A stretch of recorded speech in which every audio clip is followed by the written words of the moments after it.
Welcome to episode 146 of Stageworthy. I'm your host, Phil Rickaby.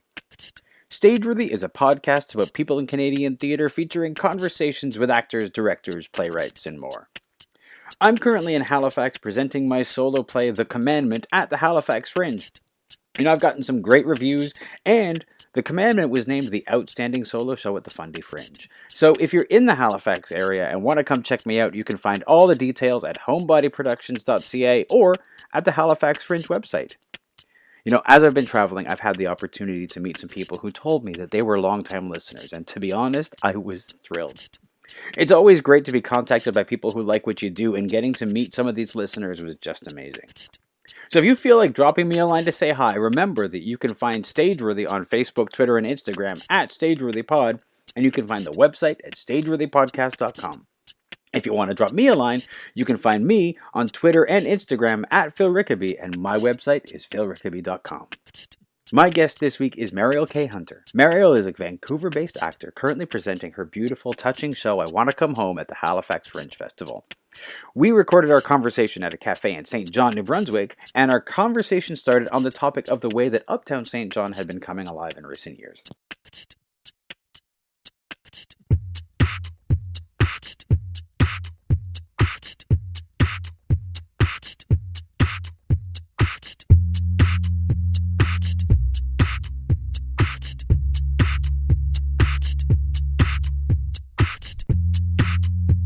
It's beautiful. Yeah, it's really nice. And it's like all the youth are moving uptown right now, which is really nice. It feels like a place where there's hope now, which is great. It didn't really feel that way for a while there. Really didn't. No, it made it, this is horrible, but it made it easier to leave and go to a place like Vancouver. Of course, yeah. Because there was just nothing going on. And no one I know here is working in their field. I have two friends who are paramedics here. And they're the only two people I know who are working in the field they trained in. Yeah. Yeah, it's crazy. So, I mean, you grew up here and then you moved to Vancouver. Yeah. Was it the lack of theatrical opportunities that took you away? Yeah, it really was. I love St. John so much. It'll always be my home. Yeah. And like we were saying, the uptown is so gorgeous and vibrant now. Yeah. And it really does draw me back. But there's St. John Theatre Company, and they're doing great work. I'm very happy to be associated with them through the Fringe and all of those things. But that's really all that's going on here in terms of, professional status art. And so going away to kind of get trained, and that was very important to me. I wanted to be someone who had a solid foundation of education going into acting. So going away to get trained and then sort of staying away to build up my name into something that had some clout behind it has been a huge asset and has allowed me to come back, on both feet solid and say, like, here I am, I did the thing, and now I want to do the thing here where my heart is. So it's been really exciting that way. Yeah. Do you remember when you first knew that you wanted to do theater? I very much do. There was a very iconic moment. Okay. So a lovely woman who is involved with the St. John Theatre Company and who is also a playwright, award-winning playwright, I believe. Bet O'Toole was my kindergarten teacher. Okay. Yeah, and she gave me my very first role in our Christmas pageant. I was Barbie. Okay. Yeah, and I got to save Christmas with Santa. Nice. And from that moment on, I remember being on stage with Santa and saving Christmas. Yeah. And looking out at the audience, and I just felt at home. Was it when you were on the stage? Was it the applause? Was it just like the whole thing? It was just the whole thing.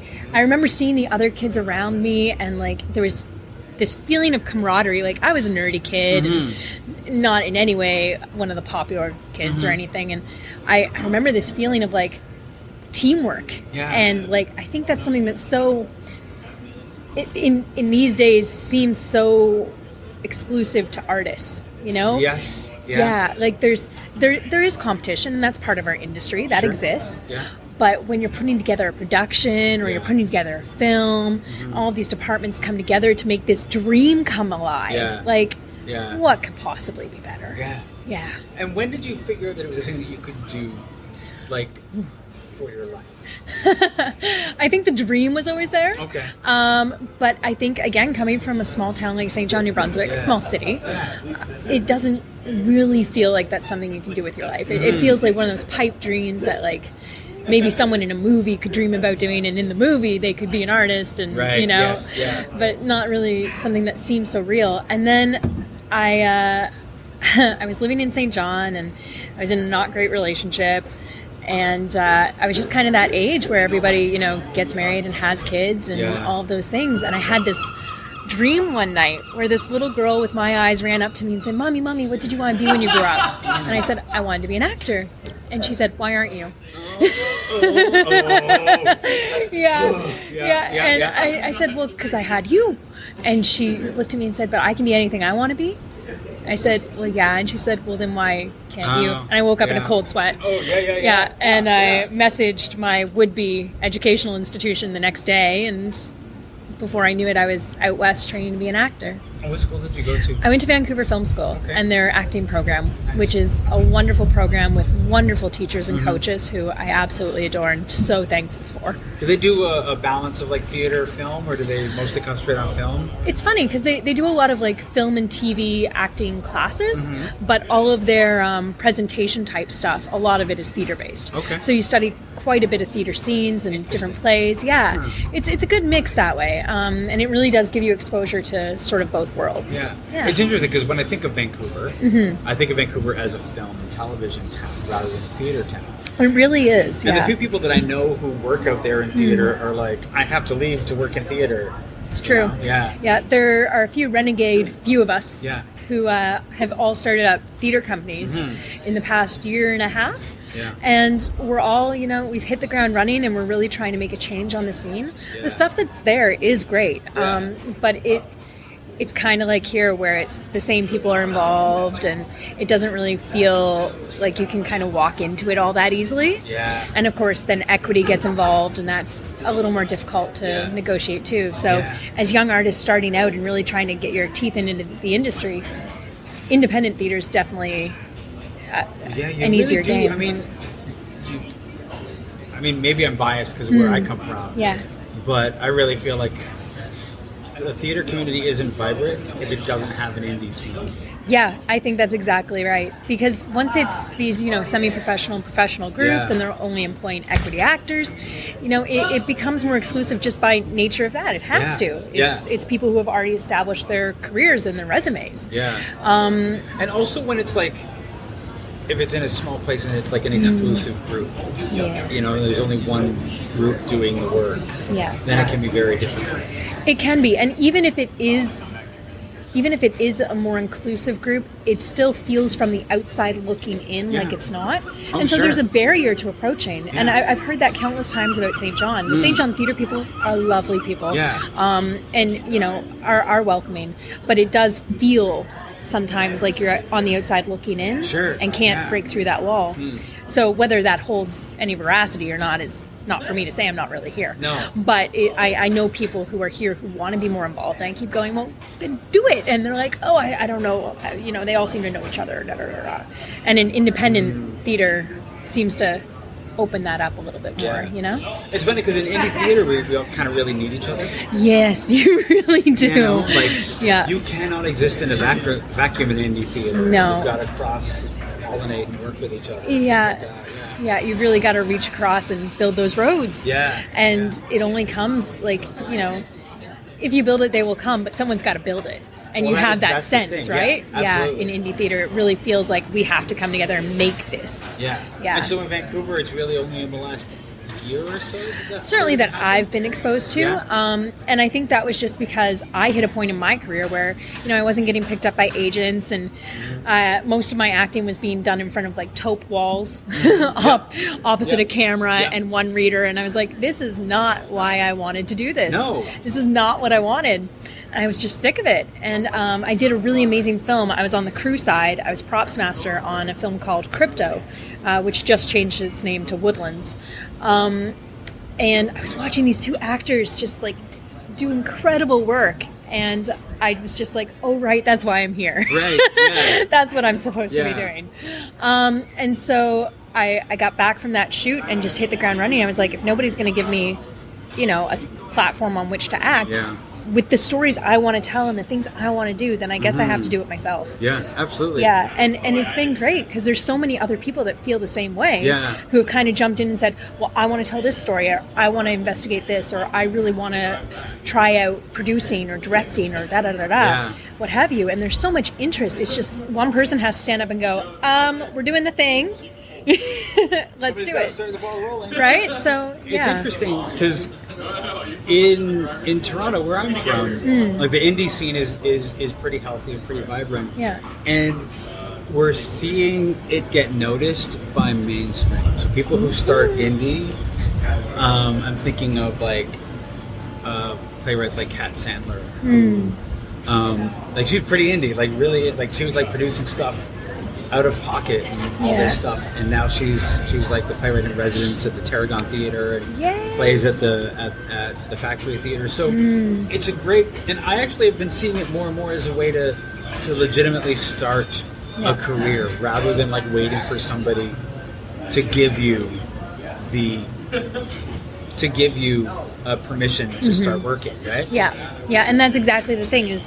It's about not waiting anymore. And like it's 2018. We all have phones on which we can do these amazing things. Hello, podcast. Hello, Yeah, and there's no excuses anymore for not taking the impetus to get up and go. Yeah. If there's something you want to do, you have all the power literally in your hands to go and do it. Yeah. And so I have artist friends who they have these big dreams and they've left their families behind and they've gone to go and do the thing.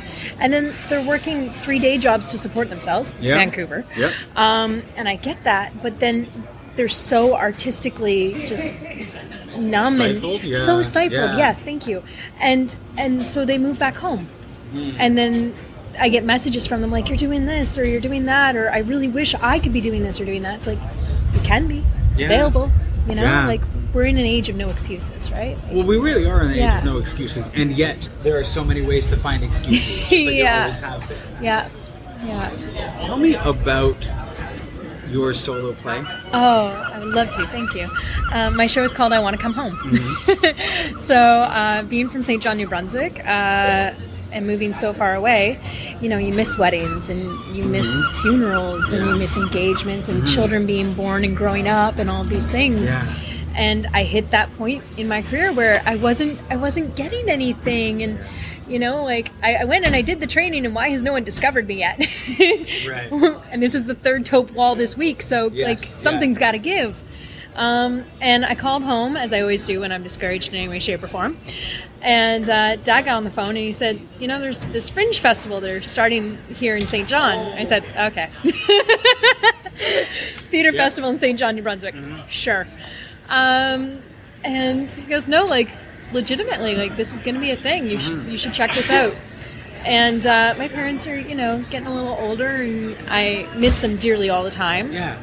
And so one very lonely night, I had hit a bottom, and I went online and looked at this Fundy Fringe Festival, and like 3 a.m., I think, submitted an application, and it asked for a title, and I was like, I want to come home. Yeah.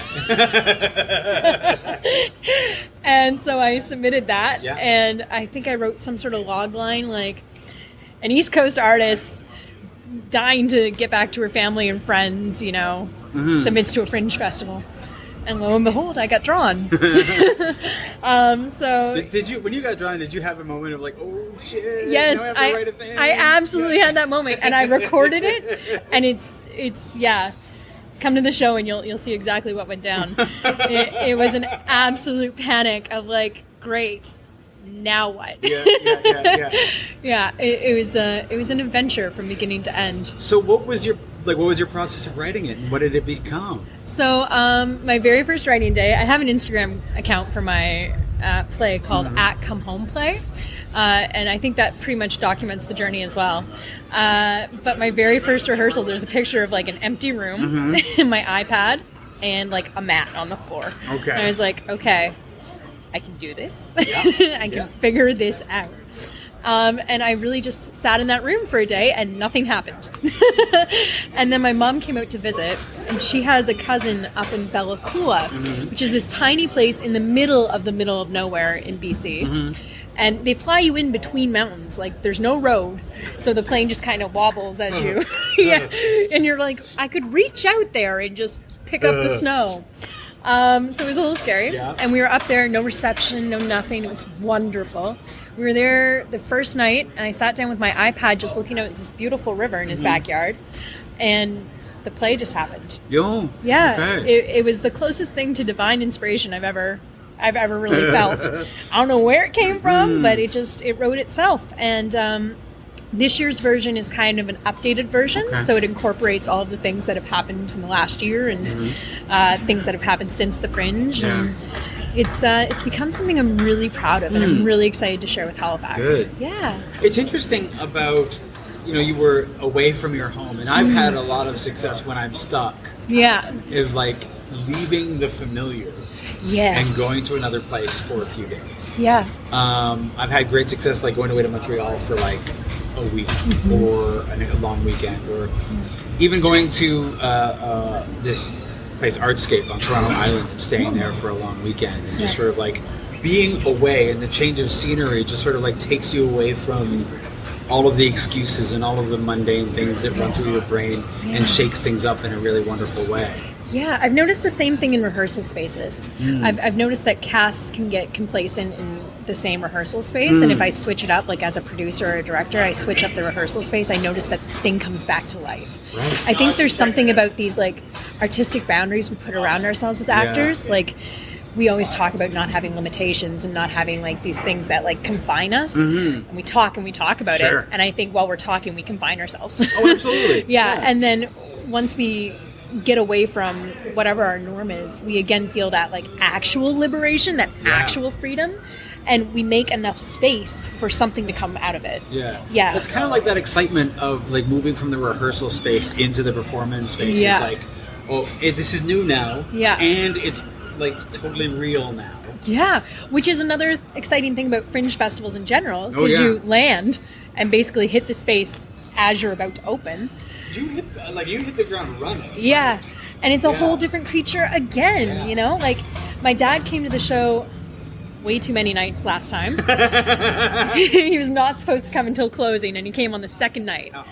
I know. That's what I said. I heard him laugh, and I was like, where are you? You're not supposed to be here. Yeah. But he came, and he would watch the show, and we would go out afterwards.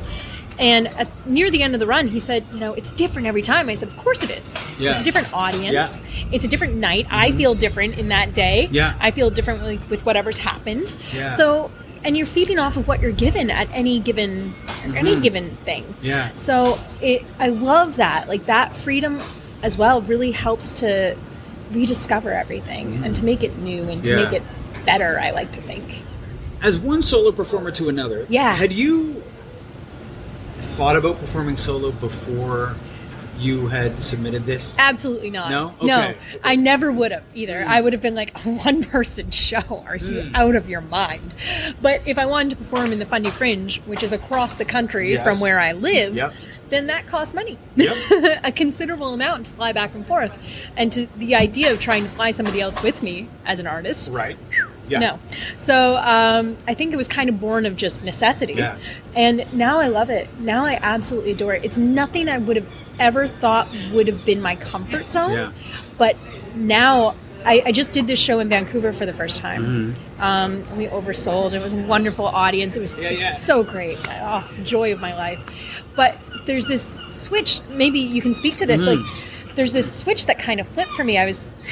I'm hiding in plain sight at the top of my show, and I'm hiding there, and there was like this weird nervousness that's like not like a I can't do it nervousness, but a like we're about to go nervousness. Yeah.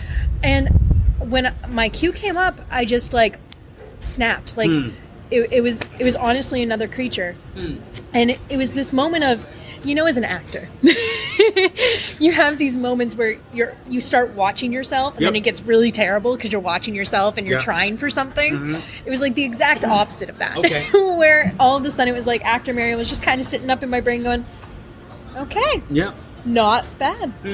Continue.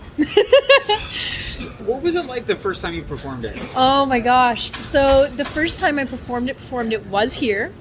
And it was such a blur that I don't totally remember it, but I remember the feeling before and I remember the feeling after. Right. And so before I was just like, I was a wasted mess of like, what am I doing here? This is insane. I know this feeling. I know Right? this feeling so well. And Yeah. like a hometown thing as well of like people I've grown up with Yeah. and people that have loved me and people that have been really skeptical about like, you're going to be an actor. And then bringing home a show that I've written for them. Yeah. Like, and again, hiding in plain sight. So I hear the tech yell out, "We need to add more chairs." And I'm like, oh, why? No.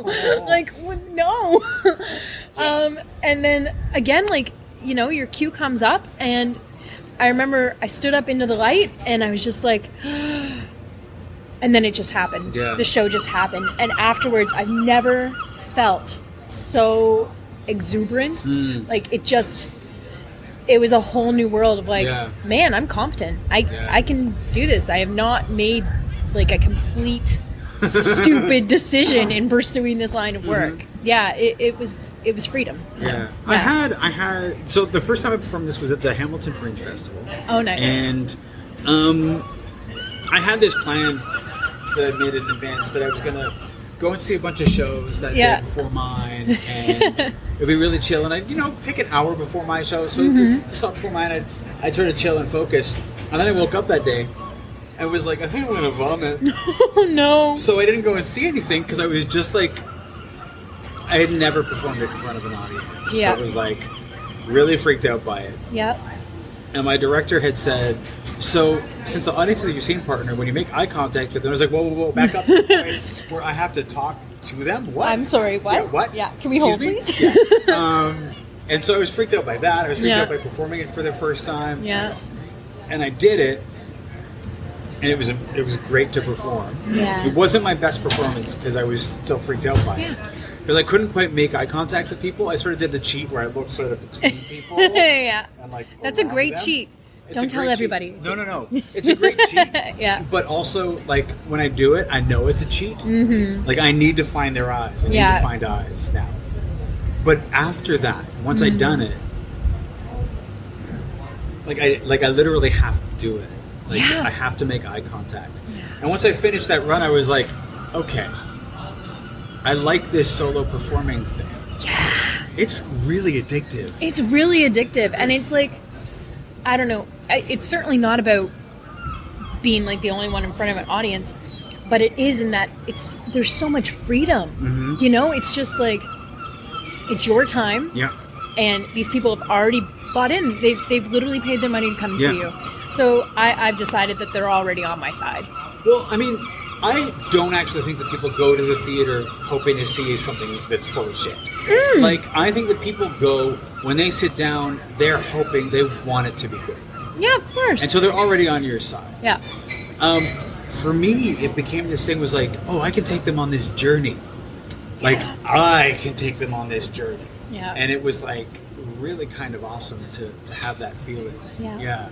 I'm really excited to go on that journey at your show. I really am. Okay. Because, that's another thing is like, my show is semi-autobiographical. So there was a huge fear that it was going to be like this, like, narcissistic, self-serving, come and listen to me talk about me for an hour, you know? And it's never felt that way to me. That's good. Which is good, thank God. But I like to think that it goes on a journey as well. I mean, it literally does, but it's a weird thing to do these solo performances in any sort of narrative. Yeah. And I think it's very empowering, especially in an age where we talk all the time about like how we should be confident. We talk about all the time about how like you're the only you and that's a wonderful thing and and like that's all well and good and very true. Yeah. But it's another thing to stand up and act on it and to embrace it. Yeah. And I think as solo performers, you know, we know some very talented solo performers. Yeah. And I think it's a different experience of that confidence in yourself. And that's always changing. You know, there are going to be low nights where you don't feel as great about it. There are going to be stupid high highs. Yeah. Like stupid high. But it's never the same experience, and yet it all builds you up. It's true. I always start every Fringe sort of like thinking, what the fuck am I doing? Why am I doing this? Who do I think I am? I have to remember the last time and how it can work. Yeah. You know? Yeah. But, you know, do you ever suffer from imposter syndrome? Yeah. Do you like wait for the man to come with the clipboard and say you are actually not this? You have to turn in your actor card and your pen and your paper. Yeah. I think that like it's a really common thing that I've heard a lot of actors suffer with. I've never had it. I've never felt like I'm not an actor. I've always felt like there are things I want to work on and get better at. Yeah. I've always felt like there are things that I want to like explore more. I've never felt like I'm not an actor. I felt like I'm a really bad actor. I felt like I'm really terrible. I've also felt like I'm really great. And you know, like the thing that I tell students of mine and I tell myself very often is you stand on the shoulders of what you feel success is. Yeah. So if I come to your show per se and I'm like, damn, that's amazing. Yeah. Then I stand on the shoulders of that. You know, if he can do that, that's my peer, that's my friend. I can go and do that. Yeah. Yeah, it's that easy. And like if someone else has a great show, I can stand on the shoulders of that. Sure. If I have a great show, I can stand on the shoulders of that. Yeah. But you're never a rung below where you've been. You No. can never go down the ladder. You can only go up. That's my personal approach to everything. Okay. And I feel like as long as you hold tight to your successes and you learn really good lessons from the times when people would say you didn't succeed, then you're moving forward. Yeah. Yeah, and what else can you do? Absolutely. Right? Absolutely. Here's a question, because I always like to try to gauge with people. Do you consider yourself an extrovert or an introvert? Oh man, see, that's a tough question, especially for a fringe artist who does a solo show. I know my answer. Yeah, I would consider myself an introvert.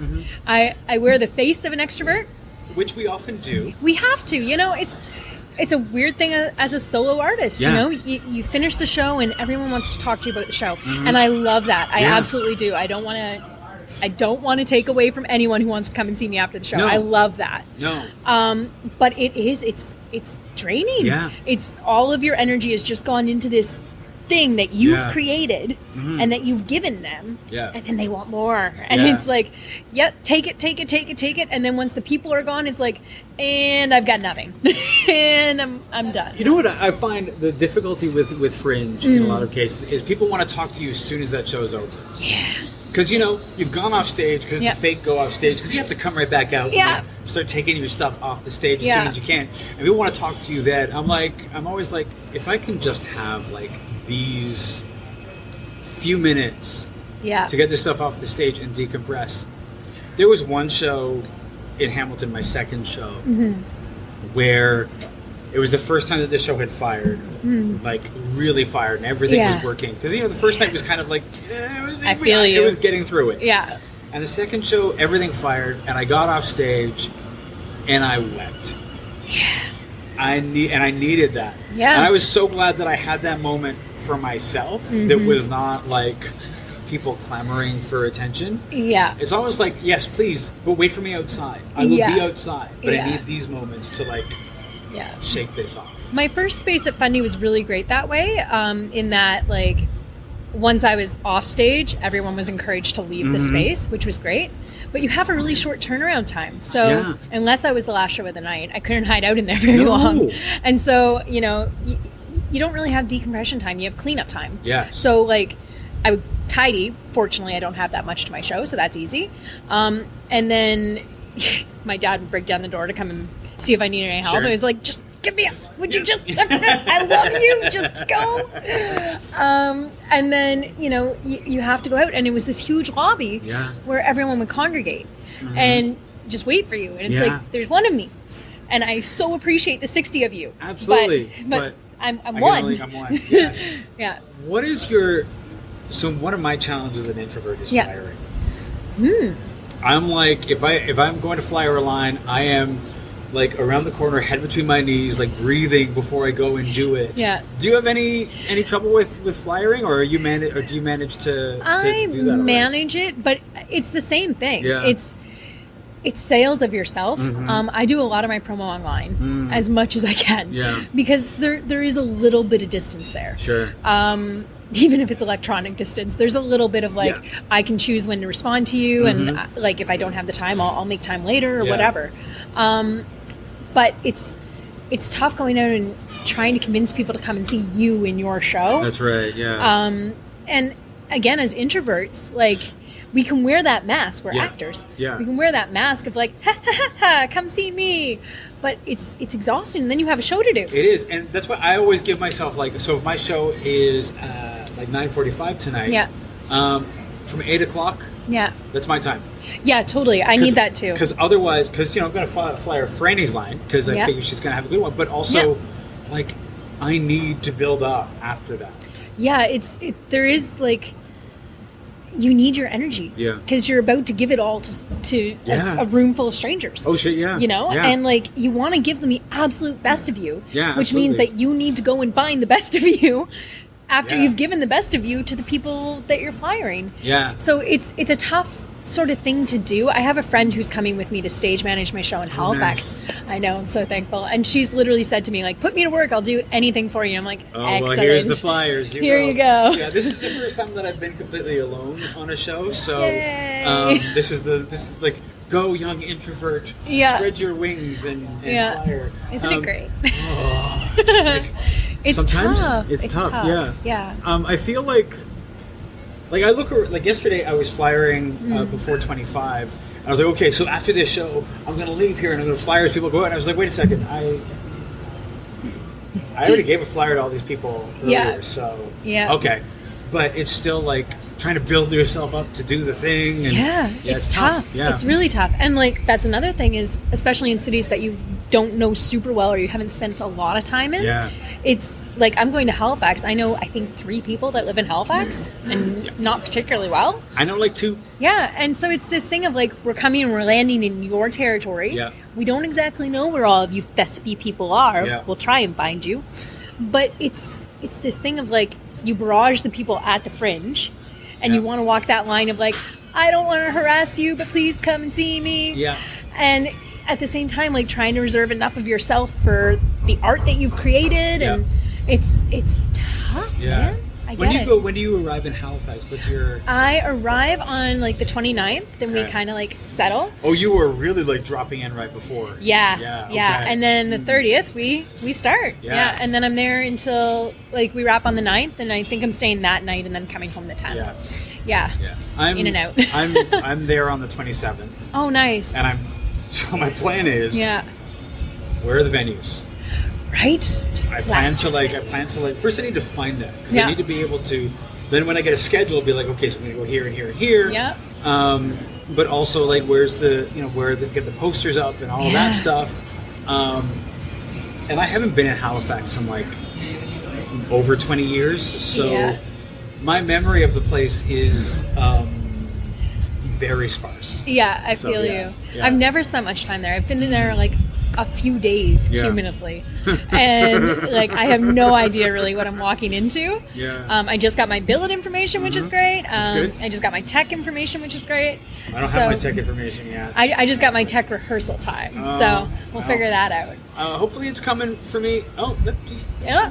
Yay! Got it. Yay! Found it! It's actually literally just came in. That's so funny. So, hooray! Yay! We did the thing. Yay! I can do but the thing. Yeah, it's like, it's that thing of like, where am I going to put stuff, and where is it actually going to serve me? And like, we spend money on this stuff. Like, I pay for those postcards. I pay for those posters. Yes. I pay for those ads online. Like, it all adds up pretty fast. Yeah. Plus expenses to be there, and I'm paying somebody a per diem to come and like be by my side, and it pretty quickly becomes quite a sum. Yeah. And I don't know that there's a huge appreciation of those facts when that's being considered by like our audience members. No. And not for any reason other than, why would you know that? No, of course. Like you're not doing these things. They don't know because they have never been on this side of it. Yeah. Have you ever done any fringes other than, any other than these East Coast ones? No, I haven't. I'm very excited for next year. I really, my company has its feet under itself now, and so I'm very excited to apply to a lot more of them next year. Are there any that are high on your list to do? I really want to do Winnipeg. I've heard so many great things. I want to do Vancouver, which is obviously where I'm living, but it's pretty pricey, and it's another hometown crowd at this point, so it's like a little scary. Edmonton I would love to do. Love. Toronto, Montreal. I'd love to go to the prairies and do some stuff there. I just want to do it all. So I've done Montreal, Toronto, Winnipeg, Calgary, Edmonton. Edmonton still scares me. Like, I've done it, and it still scares me. And it is really just because of, like, I feel like Winnipeg is, almost as big. But there's something about Edmonton and how compressed, like, so there's this defined area for both. But like on a Friday night in Edmonton, that area is packed with people in a way that nothing else is. And so on the upside, all those people are there for Fringe, so fly her away. On the downside, like, that's a lot of energy to be putting out for people. And it's the biggest in North America, so, there's a lot of pressure there. I got so scared and so excited when you said all of those things. It's like there's a little war within me, like, Yes, that is exactly what I found Edmonton to be. And yet, you can do so well there. I would die to go there. I have another show that I've written, first draft of, which I submitted to Fundy this year and didn't get in, which is okay, because I have much more time to develop it. Whew. Right? A fully fledged idea. What? So I'm hoping to submit with that one next year, I think. It's always hard with Fringe applications, because there's the people who obviously like who applied the way that you did the first time, which is like, here's a title, and I'll figure it out later if I get in. Right. And then there's when you have the show, and you're like, okay, so now I'm going to apply. And then some of the stakes are a little different. Yeah, they're totally different. Because before it was like, if I get in, I'll come up with something. But if I don't, whatever. Don't spend $750 or whatever. Right. And then if you have a show, now it's like, I really want to perform this show. Right. It's such a different thing, because I submitted with one of each this year. So, like, the one that I had a title for and a premise for, and the one that I've performed now. And like, I had both experiences simultaneously. I'm like, I really want to perform this. I want to do this again. And then the other experience of like, well, that's fine. If I don't get it, then I'll just, I'll do that another time. And then I literally watched the broadcast of the lottery for the one that I hadn't fully realized yet. And I didn't get in. I was fuming. Oh my! No. Well, the gods were not on my side, and I was not a fan of that. But yeah, and there's also like, it was my hometown Fringe again, so I really wanted to do it, and like coming off the heels of such a great year last year. But that's the way the cookie crumbles. I mean, that's the problem with the lottery system. I mean, it's democratic, and anybody can get in. What are your thoughts on the lottery system? I have many thoughts on the lottery system. See how I flipped it and now I'm the interviewer? I did. I see that. Very, very, very well done. Thank you. Here's my thing. I like... One of the things that I appreciate about Fringe over some other festivals is that the lottery system keeps it random.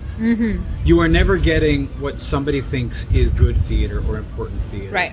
Which I've seen in some other festivals where I'm like, okay, so now we're just doing important theater and there's no subtlety and no room for fun or anything. Yeah, there's no air. Yeah. And then, so with Fringe, because of the lottery, it gets random. And gets really random sometimes. Frustrating if you don't get in. And sometimes I think to myself, like, maybe if it was like 2 categories, got a show with a script, don't have a show with a script, but again, that separates the democratic nature. Yeah, I share your thoughts here. Like, there's huge advantages to it, and there's some pitfalls. And it's disappointing because I'd like to see the best of both worlds. Sure. I don't assume to have any ideas how to make that happen, but I think there should be some sort of I don't want to, I absolutely don't want to say merit-based system, but like some sort of something, you know? In some cities, not Toronto, but there's the BYOV system. I like that a lot, yeah. For example, in Edmonton, there's the La Cité Francophone, which is the French school. That's been a BYOV venue, and it's a curated venue, and so people apply, right? And you get to go in. Maybe that would be a way of doing it, is having like a curated venue at some of these festivals. And that's and cool. a lot of fringes do have that. Toronto doesn't, but a lot do. And they, it's a great way to be able to. It costs more, of course, yeah, because you have to pay the venue and you have to pay your fringe fee. Yeah. So you better make sure that you can get people in. But in a city like Edmonton, there are people who go to the BYOV first because, they've been at this for like 30 years, so they're like, these are shows that were chosen. Yeah. They're curated, so they have some merit. Yeah. And maybe I'll go and see the lottery shows. Yeah. Someone's stamping those. Yes. Yeah. Yeah. Yeah. So there's a lot of that, which is kind of interesting to watch. Yeah. Very. I like the idea of the BYOV as an option for people who don't get in the lottery. Yeah.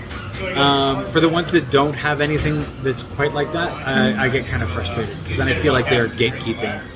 Yeah, and it's curious too. Like, I wonder from an audience perspective, simply because I'm not really on that side of the fence. Where, like, of course we're actors, so we go to these things, so we have opinions in that regard.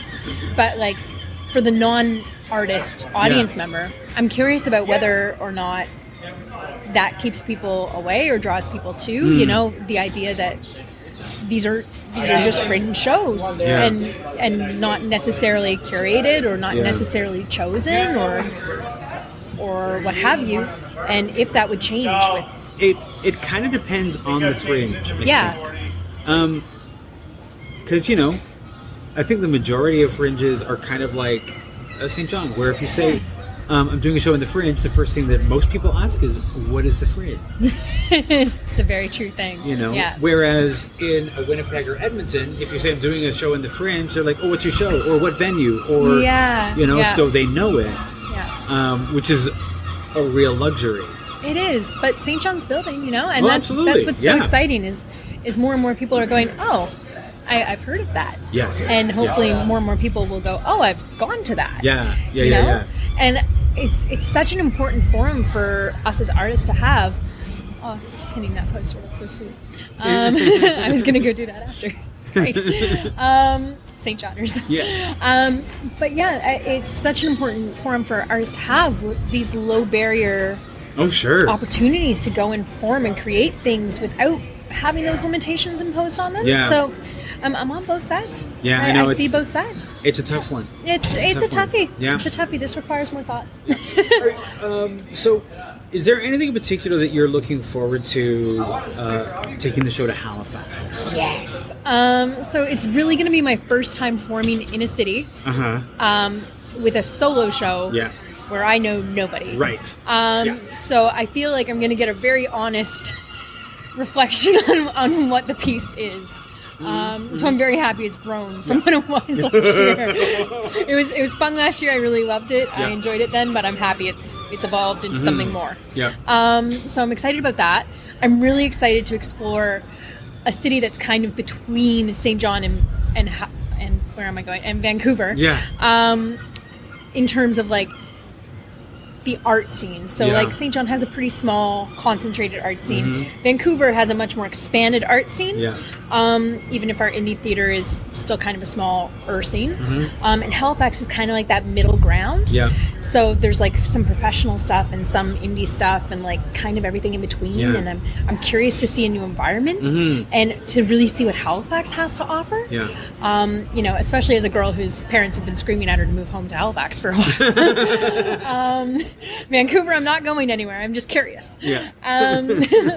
But it's yeah, there's so much that I'm eager to see there, and just like a new audience, Yeah. you know, a fresh set of eyes, I feel is always a good thing. Yes. You know, and especially with a solo show, and you can certainly speak to this too, is like the show does evolve around the audience. Yeah. I think there's this like kind of gross taste in our mouth about like a solo show. Oh, it must be all about that artist up on the stage and all about them and and it's really not. Yeah. It's really not. It's really all about the audience that goes to see them and informs the piece. Yeah. You know, it's so much more collaborative with the audience because the nature is there's only one person there and you can't do a show as one person. I don't think. I always, and you know, the audience is your scene partner and they're all you've got. And so you have to bounce off them. And I know the beats. Yeah. But I don't know how it's being delivered tonight. Yeah. You know? So it's kind of always exciting to see where it goes. It's really exciting to see where it goes because it's not something you and I narrate at all. It's something that is very much given to us by the people in the room and the energy in that room, and having to adjust like if the crowd doesn't really feel like it's this crowd, and last night's crowd definitely went this way, but we're not on that road tonight. No.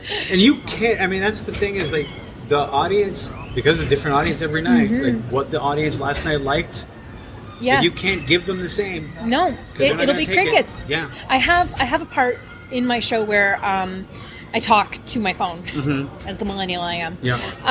And I recorded it twice last year. I thought I had more, but I only recorded it twice. And it's the same section of the show, and it's completely different. It's literally just me sitting there listening to something in front of the audience, and the audience's reactions are so starkly opposite. It could be a laugh track in one of them. Yeah. Like they're just losing their minds and yay. Yeah. And then in the other one, it's dead silent. But I got better reviews from that show, right? So it's weird. Like, you can't gauge what they're thinking. You have to orchestrate the show around what you're getting from them. Yeah. And then you never know until afterwards what they carried away from it. Yeah. I mean, I've done performances where nobody laughed. Yeah. And you think, oh, they fucking hated it. Yeah. And then they just can't stop raving about it. And you're like, I know. Where were you? I was in that room. I needed you. What were you doing? Please come to our shows and laugh at us. Yes, we please. love it so much. Yeah. No, it's such a different beast. It's like, I know exactly what you're talking about. I'll walk out into the hall and I'll be like, oh my God, I'm sure it's empty. Nobody wants to talk to me because they all thought it was terrible. Yeah. And everyone just like flies at you. Oh my gosh, it's the best thing I've ever. Yeah. It's like, were you in the same room? Right now. I'm so confused right now. You just kind of stand there and you're like, thanks. Thank you. I could have used you in there. I didn't know, but that's the thing is like, you don't know. You can feel if you've really got them. Yep. You can't always tell if you don't. So I was doing a show years ago when I was doing the tour to multiple fringes. We were in Montreal, and the audience was so quiet. And we were doing, like, the play that we did is like a play in the style of a silent film. So we're not talking. So it's like we have a live piano player. And so we need their laughter. Yeah, that's a lot of solitude. And they were so quiet. And we were like, we're dying here. Mm-hmm. We're dying. Yeah. But what we couldn't see because of lights and stuff is that everybody was just sitting there smiling. Yeah. Yeah. And they weren't laughing. No. But they were smiling. And they loved it. And it's like, you can't know that. We had the same thing just happened. I put up a collection of short plays out west just before I came back. And it's 6 shorts that we did each night. And our opening night, oh my God. I was the producer. I went up and I gave the little like opening the house speech. They didn't laugh at me. I am funny. They did not laugh at me. They didn't. I could see them. I didn't feel like they were smiling. Some of them were, but I felt politely. And then we did the first 3 and we had our intermission and like no one cracked up. No one giggled. Nothing. And then we did our second act and there's a few couple of really funny pieces and people like started to soften whatever. And the last piece just brought the place down. But like people came up to us afterwards to talk to us and it was a cast of like 16, 17 and 2 directors and we were all just surrounded by people who were raving about the first half of the show. And it's like, you guys, like, we can't You know, like you can feel when it's a really terrible silence. Oh, yeah. I think you can feel that. Yeah. But when it's that in between place, You're like, it's like, do they like us? and then you have to let it go. Yeah. You got to let it go and do Yeah. it anyway. And you've just got to not care and trust your work and Yeah. all the other terrible things that acting coaches say to us that we Yeah. never quite believe. And then all of a sudden it happens and the laugh doesn't come and you can't be like, and punchline. Yeah, you can't. But you hit it in a different way, and Yeah. it hits or it doesn't. Yeah. You know. Absolutely. Yeah. Well, Mariel, thank you so much for talking with me. Thank you so much for this. I had a lovely time.